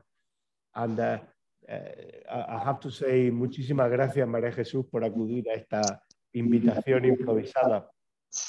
This is how things happen in Spain a lot of the time, you know. I was thinking, oh, I'm in Spain now, and I have to broadcast something with poetry. Where should I do it? And then one of the poets, Enrique, told me, well, I used to work at this high school near where you live. Why don't we get the kids and go there? And here we are, in a high school in Lorca. The beauty of improvisation. Bueno, María Jesús, no sé si se oye bien, ¿no? Sí, sí, yo oigo bien. Sí. Bueno, pues dinos qué vas a leer y si quieres yo hago un pequeño resumen de lo que tú quieres decir en español o si quieres puedes hablar en inglés, como tú prefieras. No, en español. Voy a leer poemas de este libro que se publicó el año pasado y es un libro de homenaje al pensamiento femenino, porque el libro contiene 45 poemas que van precedidos de 45 citas de mujeres. So this is a book that was published last year. It's an homage to feminine thinking or feminist thinking rather, and it has 45 poems preceded by 45 quotes by women. El libro comienza con una cita. Este primer poema que dice: cuando forjamos un ideal, no hay que limitar la imaginación. Es una cita de Ellen Key. Y el poema se llama Deseos. Desear es la causa. Modelando el deseo, das formas a la idea y sus 1000 cerraduras se abren exigiendo una elección. Desear es unir sobre la mesa la acción con el impulso. Es crear de la nada para que la materia nos acoja y nos lleve hasta allí donde elegimos volver a desear. Este afán es el hielo a la deriva por el que se desliza la ilusión de pronunciar el último deseo. Well, this is fascinating poem because I mean there is something very interesting here when it comes to translating, because you use the word desear, which in English could be wish, want, desire. So it has a lot of different nuances, a lot of different flavors. Fantastic. Bueno, y a ver, ¿nos vas a leer otro? Sí. Os voy a leer un poema que se llama Causas Naturales. Es un poema que va más en la línea de la poesía social y va precedido de una cita que dice: no te puedes quedar con todas las conchas bonitas de la playa. So this is a poem, social poem, preceded by a quote that says, you cannot keep all the beautiful shells of the beach. Es una cita de Amparo y dice así: me encontraron de noche, abrazado a una muerte de 3 días. No pasaré más hambre, no besaré el frío sobre sábanas de cartón para ser invisible cada mañana al despertar. La maldita vejez, ella lo complicó todo. Precisé con el tiempo calentarme a menudo, comer de vez en cuando. No obstante, debí hacerlo todo bien, pues conseguí morir, según grandes expertos, por causas naturales. This is a wonderful poem as well. Very, very hard actually, because it tells you the story narrated by somebody who has died abandoned, who has died out of poverty. But the final sentence is quite harsh, because it says, I managed beautifully to die in what the experts consider a beautifully perfect natural causes death. Natural causes social poem. Muy bien, María Jesús, ¿estamos improvisando bien o no? Bien, bien. ¿Te parece bien? Sí. ¿Qué me decías? Sí, que sí, estamos improvisando bien. Sí, Sí, muy ¿verdad? bien. ¿Tenemos otro? Claro, claro. Bueno, este poema se llama Disuelto en el aire y toca el tema que siempre la poesía aborda, que es el tema del paso del tiempo. Okay, this is a poem called Dissolved in Time, ¿no? Disuelto en el aire. Or dissolved in the air, and Yes. Deals with the topic of the passing of time. Sé que algún algoritmo me contempla detrás de la aritmética del tiempo. Y disuelto en el aire, sobrevive un camino de piedras y de adobes milenarios. Invisible es la senda, la destrucción avanza. Pronto seré una mota en la cónica duna de los siglos. An algorithm is watching you closely, but you will soon be a little bit of dust in the universe. Muy bien, María Jesús. ¿Te apetece leer alguno más? Pues puedo leer uno más y ya me despido, ¿no? Venga, vale. Pues mira, como es la hora ya prácticamente de la cena aquí en España, voy a leer este poema que se llama Hora de comer. Because it's dinner time in Spain. You know that in Spain people have their tea, as we say in Yorkshire, quite late. It's 8:36, and now people are starting to think, oh, what shall I have for supper? María Jesús is going to read a poem called Time to Eat, which could also be translated as lunchtime. It depends. Bueno, adelante. Ruedan sobre la mesa las palabras para dar forma al tiempo reflejado en el vidrio de los vasos. Es hora de comer, de intercambiar señales y debatir creencias. Comemos y contamos lo que somos, igual que compartimos la manzana y el vino que también moja los labios. Con la proximidad que nos brindan las bocas, degustamos la vida.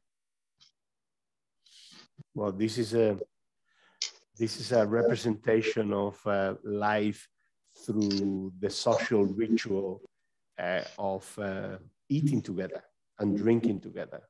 A very sensorial and social experience. I guess that everywhere in the world, but particularly in those places where the industrialization of life hasn't gone deep enough into the fabric of what we do on a daily routine, to the extent of polluting it as much as in England. Enjoying the food together, enjoying the drink together, the conviviality. Bueno, María Jesús, muchísimas gracias. Ha sido un placer y esperamos verte en otra oportunidad, ¿vale? En Transforming with Poetry. Ok, gracias también a vosotros. Muy bien. Un saludo. Muy bien. And now we have another poet from Lorca, Enrique González López, who is the person who was so generous to give us the keys to come into the school where he used to work and broadcast this program in an educational literary environment, because we are actually in a library, of the secondary school. And Enrique, I'm going to ask you in Spanish, Enrique, de los poemas que va a leer. No se nos ve a nosotros, ¿eh? Sí, se le ve. Ah, vale. Sí. Enrique, de los poemas que vas a leer, ¿hay alguno que esté en el texto que me mandaste? Sí, hay algunos que sí están. Voy a añadir uno más, porque un par de ellos más, pero los otros están. Los tres están. Te os puedo decir cuál. Vamos a ver. Mira, un segundo. Primero no está, porque me ha apetecido leerlo. Bueno, no he dicho nada. Es que no, te iba a decir que yo tengo en la pantalla el texto que tú me mandaste. Ponlo. Entonces lo pongo. Y tú me dices de estos cuáles voy a leer, ¿vale? Me voy a compartir. So I'm going to share, because Enrique sent me a text with some of his poems. So I think you will benefit from at least looking at the text. ¿Se ve el texto ahora, Enrique? Sí, pero ese no es. ¿Este no es? Sigue, el cuarto. Okay, we're going down to number 4. Cuarto. Este sí. Mediterráneo. Ok. Bueno, aquí lo tienes. Cuando quieres decir algo sobre el poema y yo lo traduzco. Sí, bueno, good night. Hi. Excuse me. My English is very, very bad. Bueno, los poemas de este libro, no es un libro que esté publicado, surgieron en una visita a Grecia, acompañando a un grupo de alumnos en un programa de e-tuning que iban a representar una obra de Eurípides que tiene mucho que ver con lo que estaba ocurriendo en Grecia. Y aunque la obra de Eurípides está ubicada cuando la guerra de Troya y cuando las mujeres, es decir, después de la derrota de Troya, las mujeres pues acompañan como esclavas a los guerreros griegos victoriosos. Entonces, well, so this is an unpublished book with poems that come from the inspiration of a visit to Greece with the students. Enrique was going with the students to Greece to do something. It was something to do with a theater, play representation, and that was a play by Euripides, and the poem deals with the situation after the war of Troy, when women were made slaves. Sí, perdona. Vale, the first poem is about the Sea Mediterranean. Muy bien. He buscado sobre todo el ritmo. He was looking at the rhythm. He was interested in rhythm. Mar sobre la mar, caballos sobre caballos, de plateadas añiles crines, galopan sobre las olas. Mar sobre la mar, azul celeste sin límite, sin frontera ni horizonte. Mar sobre la mar, latido sobre latido de venas azules que pueblan mis sienes. Embravecido mar, mar en calma, azul infinito, mar sin tierra firme, mar sobre la mar remoto, y al fin mar sobre el mar enmudecido en la inmensidad del abismo. Muy bien. Bueno, hay una ligera discrepancia. There's a slight discrepancy because I believe you have changed some of the verses afterwards. Hay una ligera discrepancia entre lo que mandaste y lo que has leído, pero no importa. He modificado alguna cosa. Sí. Muy bien. El octavo. El octavo. Let me find it. Sí. A ver.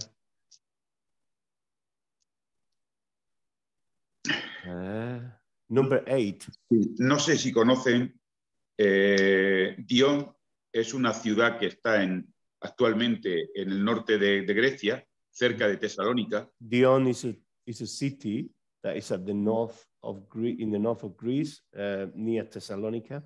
Sí, fue una de las capitales del reino macedonio. It was one of the capitals of the Macedonian kingdom. Sí, y hubo un rey, Arquelao, que intentó crear una ciudad que estuviese incluso a la altura de lo que era Atenas. And he had a king who wanted the city to be even, on a par with Athens. Bueno, pues cuando uno la visita, ahora ya se encuentra lo que ha hecho el paso del tiempo y entonces pues lo que intento reflejar es eso, ese paso del tiempo y la desmemoria, no la memoria, la desmemoria que tenemos los hombres. So when you visit the city, you can appreciate what the passing of time does to us and how how weak our memories. Adelante. ¿Hay algo más terrible y triste que el olvido? Que cuanto fuera bello y majestuoso yazca devastado, oculto por el lodo, cubierto de mugriento musgo, de venenosas hierbas y pérfido abandono. Entre irreconocibles ruinas que ocultan el pasado, admiro el humilde túmulo, el sagrado templo de Hera, los vestigios de lo que fuese el augusto teatro en honor del poderoso Zeus, y lloro el silencio de los dioses, la trágica desmemoria del hombre. ¿Hay también alguna variación? Yeah, there is a little bit of a variation, but it's welcome. It's a good exercise. Sí. El 10. Sí, está muy bien, está muy bien. El 10. El 10. Es un Ulises. El poema refleja un Ulises, pero un Ulises ya mayor, como es uno ya, que no le apetece ya emprender nuevas aventuras. Y eso es lo que intenta reflejar el poema, es decir, el gusto por encontrarse con la tierra de Ulises y ya no aspirar a más aventuras, sino, pues ese es un poco, decir, la aceptación de la vida cotidiana y todo lo que supone esa vida que para mí es un descubrimiento. So this is about Ulysses, but it's an old Ulysses. It's an Ulysses who has lost the desire for adventure, but is enjoying the pleasures of the daily routine and the beautiful things of his own land. It's a discovery after the adventures, and it's something that calls the attention of Enrique as well. I gather that he's thinking about his retirement. Vale, ahí va. Arrojado a la última aventura, sin navío ni remos, marino en tierra, sin rumbo ni horizonte, contemplo sereno el ocaso, los últimos atardeceres, el devenir de las olas desnudas que cálidamente lamen mis huesos. Náufrago sin isla, abismado sobre el dulce pretil de tu figura nacarada, cegado por el fulgor de tus ojos, inasible toda tú te me ofreces, feraz diosa pagana. Y sueño con océanos remotos que no hallarán mis pies, con paraísos de cálidas costas, extraños a mis labios, con cristalinas aguas diáfanas como tu mirada, y sueño con las suaves depresiones que no acariciarán mis manos, que no recorrerán mis dedos, y sueño que vencido al fin, agotado por el largo periplo, descanso en lo profundo de tu sexo, en la débil frontera que separa el felino azul de tus ojos del blanco y desnudo silencio. Beautiful. It is. Thank you very much. Está muy bien. Además es que se puede traducir, ¿no? I rest in the depth of your sex, in the weak frontier that separates the blue cat of your eyes from the white and naked silence. Se puede traducir muy bien, ¿no? He traducido esta parte de aquí. Pero, yeah. We could do one day one little bit of improvised translation. I like this challenge as well. Está muy bonito, ¿eh? Beautiful. Bueno, Enrique, ¿alguno más? Sí, voy a saltarme este y voy a dar uno más, que se llama, es el último poema, el 24. El último. A ver, déjame que llegue. 24. Ese. Y sin embargo, la palabra. Sí, imagino que los que nos están viendo habrán oído hablar de la residencia de estudiantes en Madrid. Those of you who maybe, those of you who are watching us may have heard of the student residence in Madrid. Probably, if you haven't gone through the Spanish education system, you may not be familiar with it. Sí, but it was an almost utopian experience of Spanish students in the 1910s, 1920s. ¿En qué año empezó la residencia de estudiantes? La residencia de estudiantes empezó en la última década del 20, pero sobre todo durante el 30, durante la República. Allí estuvieron García Lorca, estuvo Juan Ramón Jiménez, estuvo Luis Buñuel, estuvo Dalí. Es decir, por allí pasó, podríamos decir, toda la intelectualidad española de los años 20 y 30. It was a residence of students, a sort of university halls that in the 1920s and 1930s. So, received the visit, had as students the main Spanish, the best known Spanish intellectual and artists of the 1920s and 1930s, including Federico García Lorca, Juan Ramón Jiménez, Dalí. Muy bien. ¿Alguna cosa más que quieras decir sobre el poema? O... Simplemente que estando en la residencia haciendo un curso, pues estaba leyendo a un poeta que a mí me gusta mucho, que se llama Ángel González. Ahí hay unos versos de él y eso me sugirieron, esos versos de él, no sé por qué me sugirieron este poema. Los versos dicen, de Ángel González, sonrío y me callo, porque en último extremo uno tiene conciencia de la inutilidad de todas las palabras. Creo que eso sí se puede traducir muy bien. Sí. So this poem came about because as a result of a visit, within a visit that Enrique was doing to the residencia, and he read there some verses of, ¿quién era quien leíste? Ángel González. Ángel González, sorry. And there are some verses of his in the poem that we will translate. Yo traduciré los versos luego al final cuando lo vea. De acuerdo. Vale, pues cuando hablo de mí, no sé de quién hablo. Quizás de un dios desconocido que me haya modelado a golpe de fiero cincel o de suave espátula. Cuando hablo de mí, se muestra un tú irreconocible, a veces oscuro espíritu que serpentea entre los surcos indomables de mi materia. Cuando hablo de mí, hecho de tantas voces, de tantos ecos familiares, de multitud de almas ajenas que no me reconozco, De lo profundo brota tanto rencor, tanta compasión, que mis lágrimas de puro dolor se petrifican. Muy bien. Muchísimas gracias por la oportunidad de leer estos poemas y nada, pues lo dicho, animar a que estas iniciativas sigan adelante. Muchísimas gracias, Enrique. La verdad es que estáis en un lugar privilegiado en Lorca. You're in a privileged place, Lorca, because you have a linguistic richness. Tenéis una riqueza lingüística incomparable. En esta escuela donde estamos, es probable que haya como 20 o 30 lenguas diferentes que los alumnos hablen.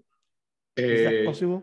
Sí, bueno, sí hay bastantes lenguas, digamos, maternas, porque el alumnado que hay aquí es de origen inmigrante y fundamentalmente lo que hay, bueno, son latinoamericanos, también del Magreb, fundamentalmente marroquíes, pero también argelinos, y luego también hay muchos también de los países del este de Europa.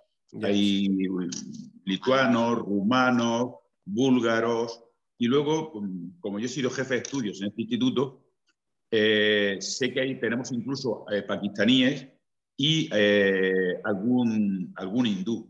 Y luego también, pues, algún chino, es decir, algún chico chino. So Lorca is a place where there is a very high percentage of the population that has arrived here in the last 20 years. And I don't have the official statistics, but it's around like 20% of the population is from abroad originally. And in this school, there are children who speak Urdu, Chinese, a very different, a wide range of Eastern European languages, and also obviously from the north of Africa, Morocco, Algeria, and Latin America as well. So yes, we have a wealth of languages, a wealth of cultures that I think we need to work harder to make the most of that wealth and that richness. Yeah. So muy bien, pues muchísimas gracias. And I'm not sure who is next. Perhaps Anne. Hello, Anne. Anne. Si no está Anne, va. Anne Rhodes. Hola. Yes, you are here. Yes. Do you want me to? Right.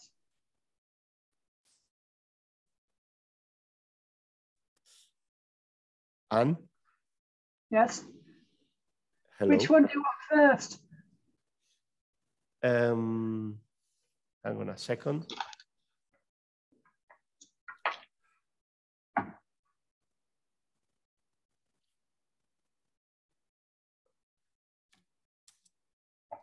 And I need a little pause of 1 minute.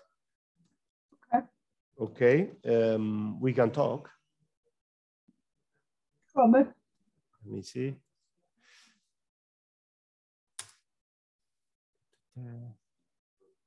So how are you? How do you welcome the new year?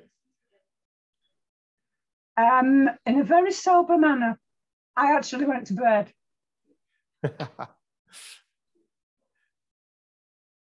Are you looking forward to coming to these events that we want to have, live events? I've seen meeting face to face one day, yes. Yes. Okay, you sent 2 poems. One of them is called Painful Conclusion, and the other one is called Life Carries On. It is your choice which one you think is more. Whichever one you put up first, I will read first.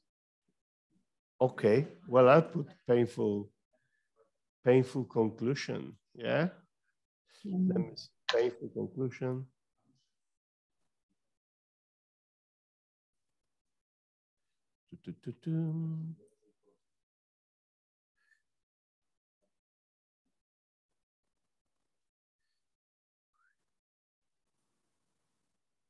Yes.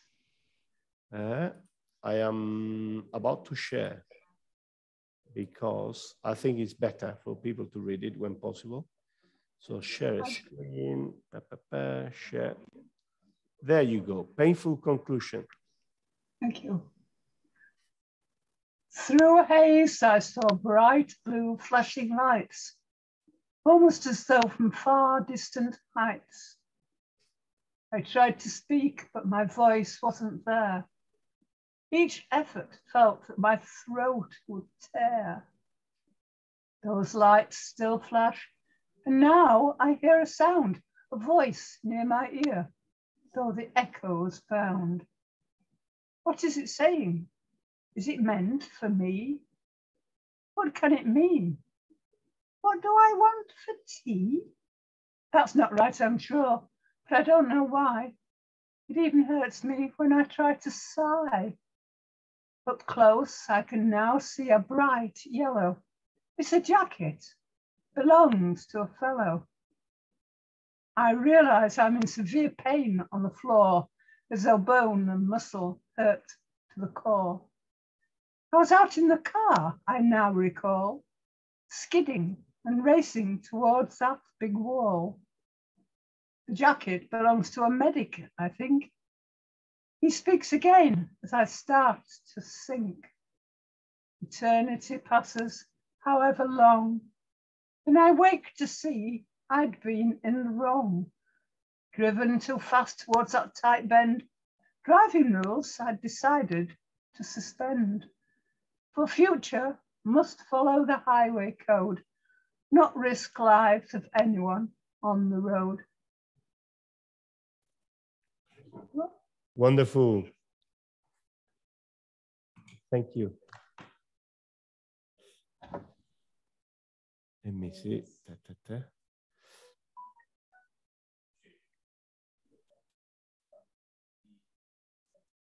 So, sorry, I'm having a little bit of a problem here, technical problem. Let me see. I'm more likely to be working on the medic side of that sort of an accident, but I thought, well, I'd do a little bit different. And this next one is completely in a different direction. I see.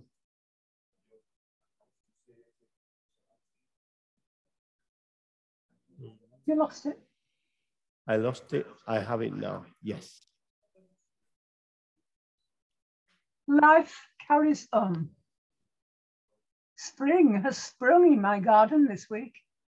Each bird looks keenly for worms with its beak.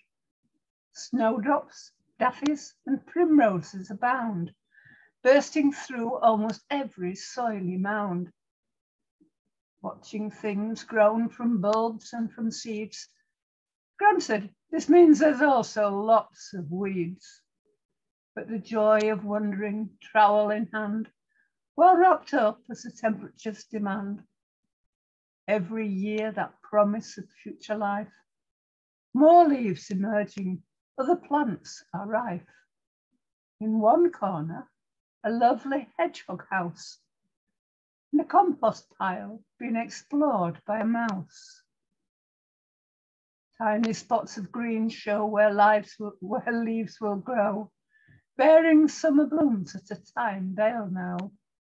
So spring proves that life will somehow endure, so long as the climate problem they cure.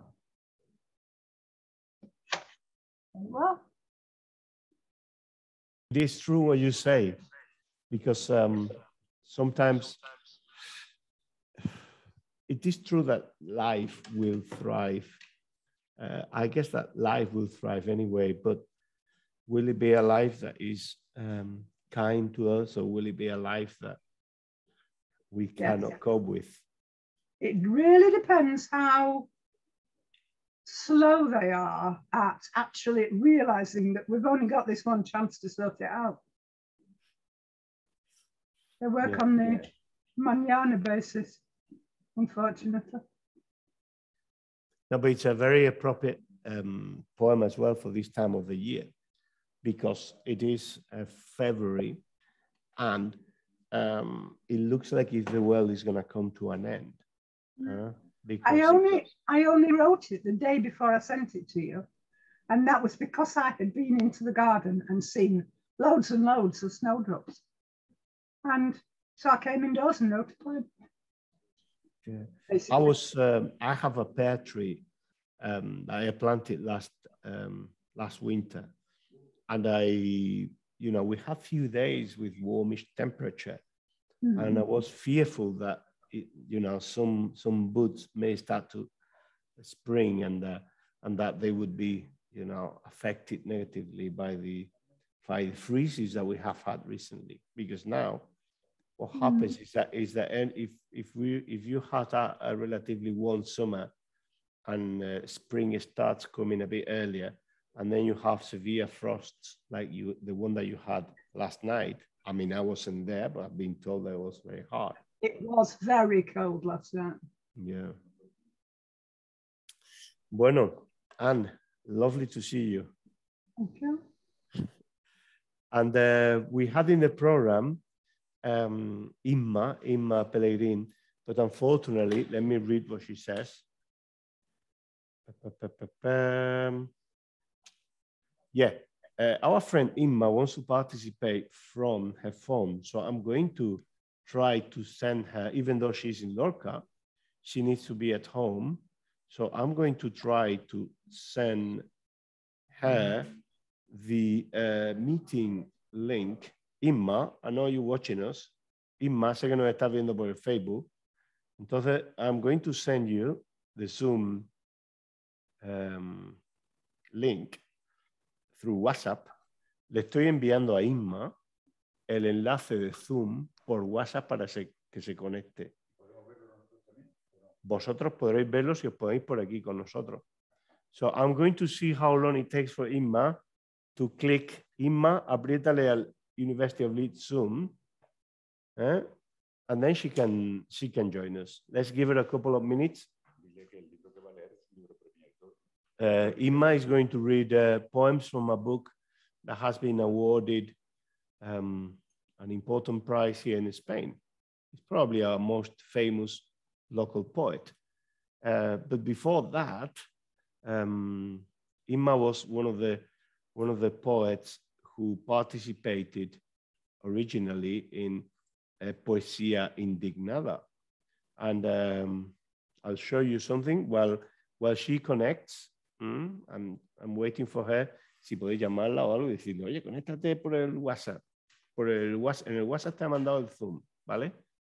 I'm going to show you something interesting because when we started with Poesía Indignada, which was the seed of transforming with poetry, we translated Inma Pelegrín, so there are poems here by her. And an important event as well that took part in Leeds, exploring the feminine and the divine. So this is a poem by Inma. It's called The Tale That Never Ends. And I have the translation in Spanish. Sorry, I have the translation in English. And the poem, the original poem in Spanish.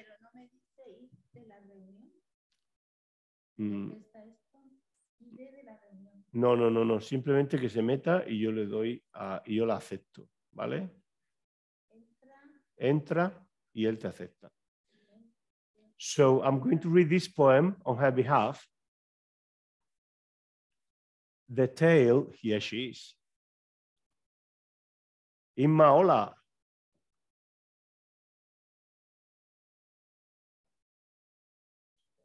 Ahora sí se la ve, claro. Inma? She's connecting now.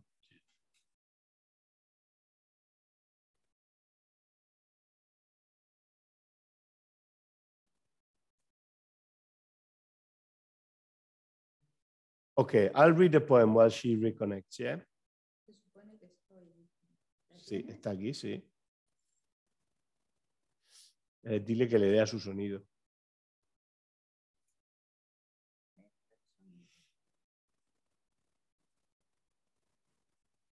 Okay.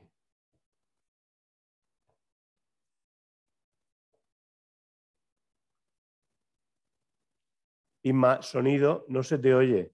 Tienes que darle al micrófono. Vamos a ello. Muy buenas. Hola. ¿Me escucháis ahora? Sí, te escuchamos Buenas perfectamente. noches. Buenas noches. Hola.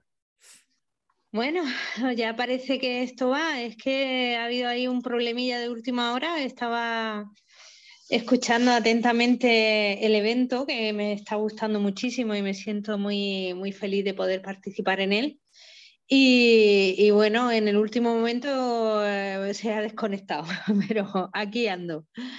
Bueno. Así que, bueno, me gustaría leer algún poema para esta noche y estoy muy contenta de que estés en Lorca y que podamos vernos, aunque no haya sido esta tarde, pero mañana o pasado encontremos un ratico para vernos. Claro que sí. Le estaba diciendo a la audiencia mientras te mandaba el enlace y mientras intentamos conectarnos, que no sé si verás en la pantalla que aparece el sitio web de Poesía Indignada, ¿lo ves? Pues estoy viendo aquí, pone The Tale That Never Ends, la historia de nunca acabar, es verdad. El cuento de nunca acabar, y ese es tu poema. Entonces, si te parece, podemos leer ese al principio y luego ya tú lees lo que quieras. Venga, ese, me parece está en muy inglés. bien. So this was published in Poesía Indignada in 2013, and it's The Tale That Never Ends. And it's a poem reminiscent of a different time for ourselves as well as social poets. The tale that never ends. The hopeless tale recurs. Man is a hidden wolf to man. Who cares if it was the first world to squeeze the second or the third? Who cares if they are called priests, politicians or tsars, bankers or businessmen? If it's fear of the hecatomb, of the interest rates, of God or whatever, if it is fear that they use? Who cares if they erect cathedrals, pyramids, palaces, buildings, or play in the stock exchange, if when drafting the laws they corrupt their words to commit robbery with them? Who cares what they wear, how they speak? Who cares if we are to feel lost? History comes always down to this: a few who screw a many, if the many don't learn to say enough. Bueno, entonces el poema, no sé si lo puedes ver desde aquí, Inma. Estoy enchufando el ordenador, acabo de enchufarlo y lo puedo ver en la pantalla del ordenador. Muy bien, pues el cuento de nunca acabar. A ver si consigo quitarle la voz. Vale, ahora lo tengo, aquí. El cuento de nunca acabar. El cuento se repite irremediablemente. El hombre esconde un lobo para el hombre. ¿Qué más da que haya sido el primer mundo el que aplastó al segundo o al tercero? ¿Qué más da que se llamen sacerdotes, políticos o zares, banqueros o empresarios, si el miedo a la hecatombe, a la prima de riesgo, a Dios o a cualquier cosa es su herramienta? ¿Qué más da que construyan catedrales, pirámides, palacios, edificios o jueguen a la bolsa, si al redactar las leyes corrompen las palabras para robar con ellas?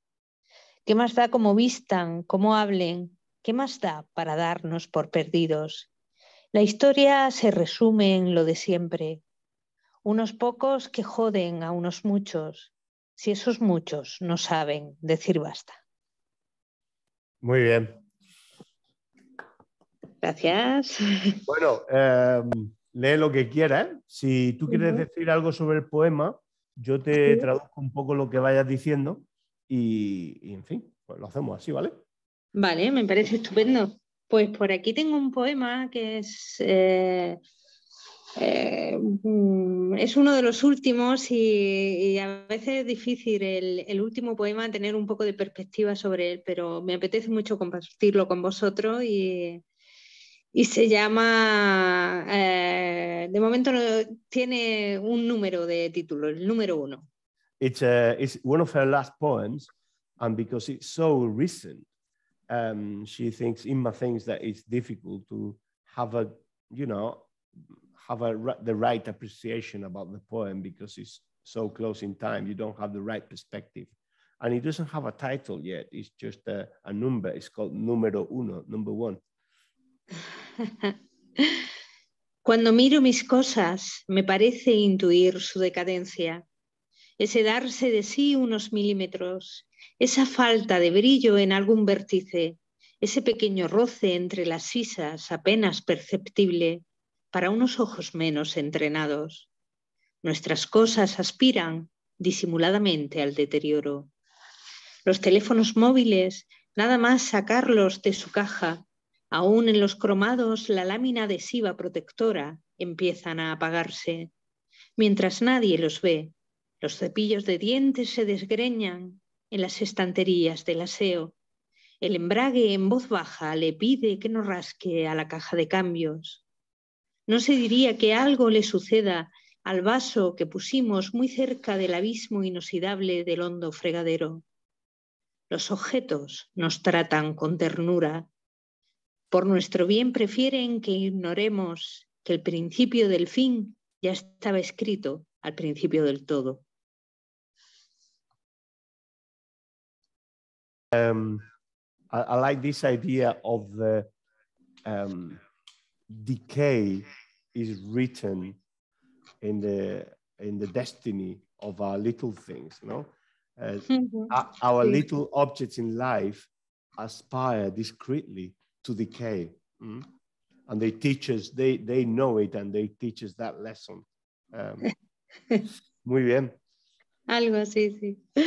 Bueno, y te voy a dedicar este poema que se llama El verano de Richard Clayderman, porque nosotros hemos tenido la suerte de compartir algunos veranos y esa época maravillosa que tuvimos la suerte de vivir juntos y de aventuras y en fin, todo ese maravilloso tiempo, pues creo que se condensa un poquito en este poema, que recuerdas quién era Richard Clayderman, ¿no?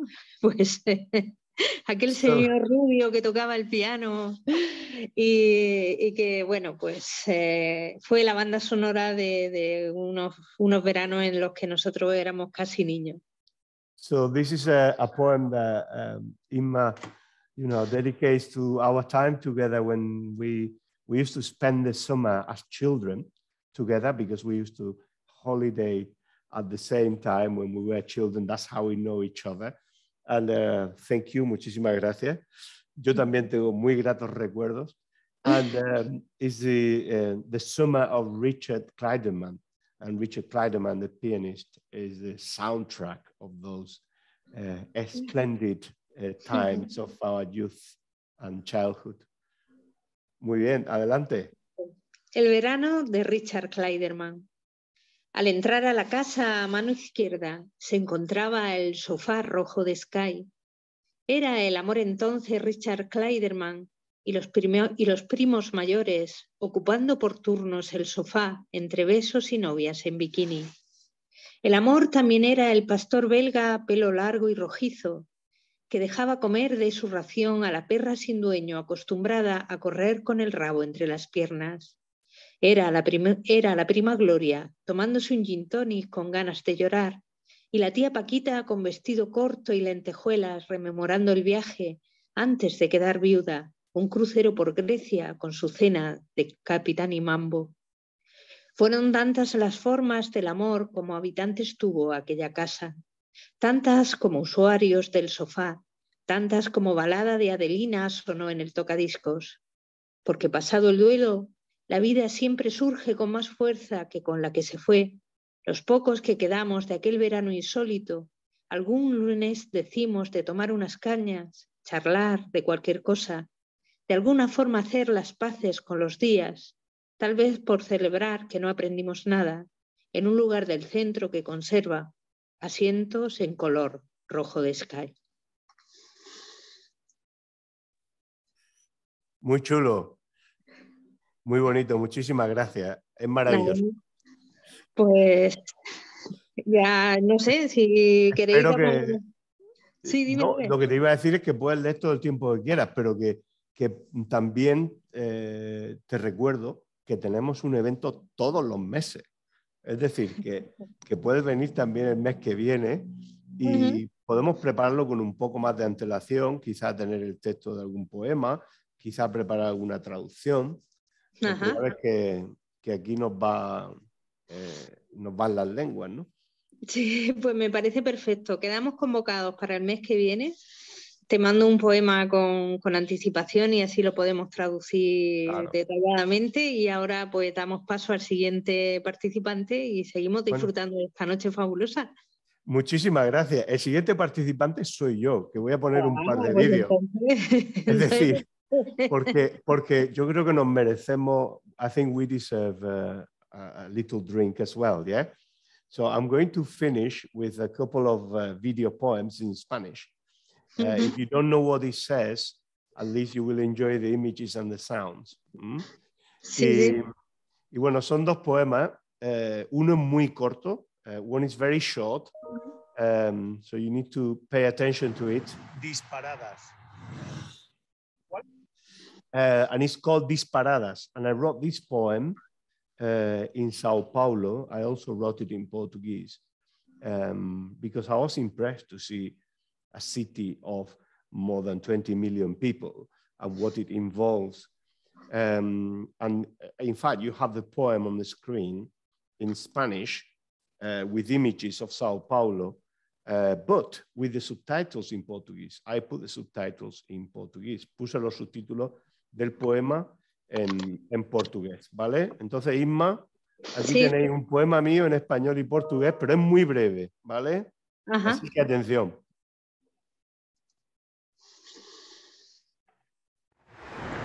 Disparadas. ¿Cuál es el futuro de las hormigas proyectil? Perdigones, en cápsulas de acero y plástico, nos lanzan por cañones de asfalto y cemento a sofocar, rivales, nuestra propia rebelión.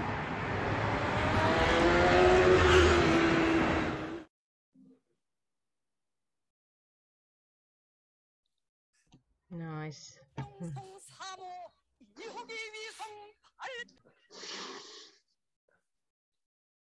And the other one is called The Voyage, or El Viaje. It's a video that I have produced in English and in Spanish. I have played here before the version in English. Aquí he puesto antes la versión en inglés, pero nunca había puesto la versión en español.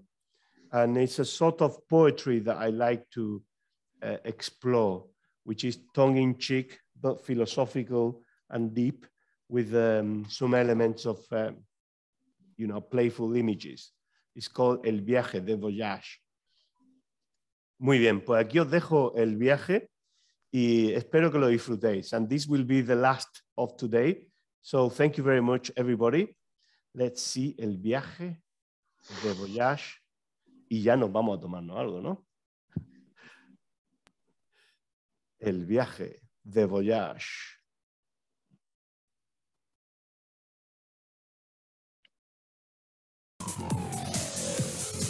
Saludos a toda la gente maravillosa de nuestro querido mundo. Soy Tony, vuestro auxiliar de vuelo y profeta en este día de hoy. Bienvenidos al fin del planeta Tierra. Esta masa rocosa cubierta de agua que hemos habitado durante miles de años está a punto de ser transferida a otra galaxia.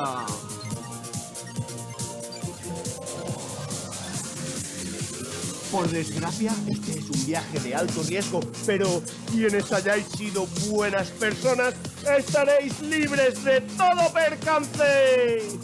¡Perdonados! ¿Y cuáles son las condiciones de vuelo que nos encontraremos en esta aventura colectiva?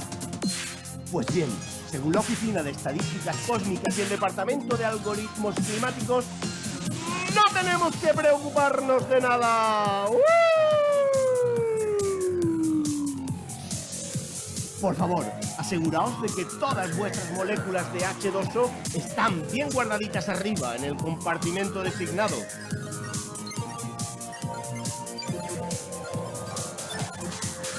Y recordad, deberéis permanecer estables dentro de vuestros contenedores durante el transcurso de esta migración hasta que lleguemos a nuestro lujoso destino, donde se procederá a vuestra recomposición material completa.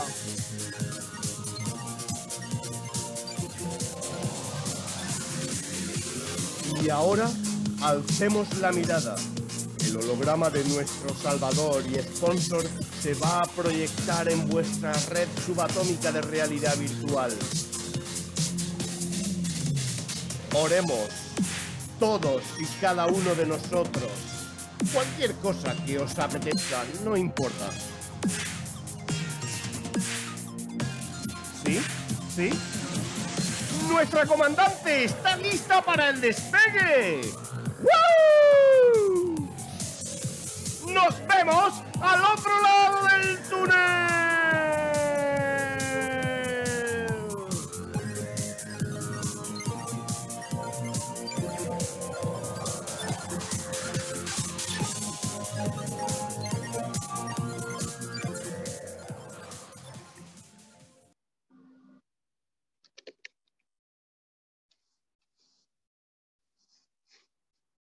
Thank you very much. Muchas gracias. Thank Hasta you. pronto. Bye. See you later. Yes. See you later. Poneo aquí si queréis. Hasta la vista. Bye. Bye.